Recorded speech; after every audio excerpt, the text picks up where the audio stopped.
11వ పాఠం యొక్క పల్లెటూరి పిల్లగాడ అనే పాఠం చదవబోతున్నాము. ఈ పాఠం సుద్దల హనుమంతు రాశాడు. పల్లెటూరి పిల్లగాడ పసులగాచే మొనగాడ పాలు మరిచి ఎన్నాళ్ళయ్యిందో, ఓ పాల బుగ్గల జీతగాడ కొలువు కుదిరి ఎన్నాళ్ళయ్యిందో, చాలి చాలని చింపులంగి సగము కాలి చల్లగాలి గోనె జింపు కొప్పెర పెట్టావా, ఓ పాల బుగ్గల జీతగాడ దానికి చిల్లులెన్నో లెక్క పెట్టావా,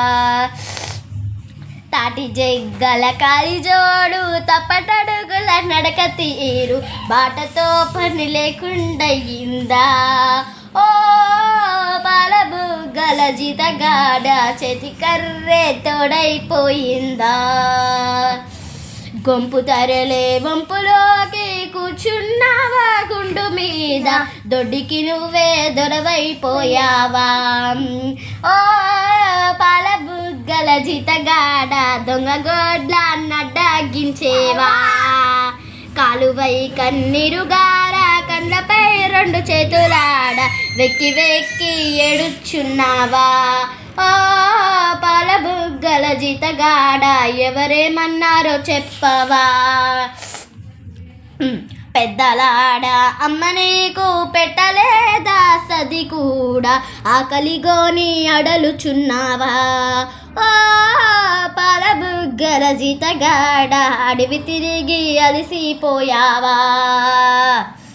ఆకుతేలు కందిరీగలు అడవిలో గల కీటకాదులు నీకేమైనా కాటు వేశాయా, ఓ పాల బుగ్గల జీతగాడ నిజము దాచక నాతో చెప్పవా, మాయదారి ఆవు దూడలు మాటి మాటికి కంచదూంకి పంట చేలు పాడు చేశాయా, ఓ పాల బుగ్గల జీతగాడ పలికాపు నిన్నే కొట్టాడా, నీకు జీతం నెలకు కొంచెం తాలు విడిపిడి కలిసి గాసం కొలువుగా సేరు తక్కువ వచ్చిందా, ఓ పాల బుగ్గల జీతగాడ తలుచుకుంటే దుఃఖం వచ్చిందా,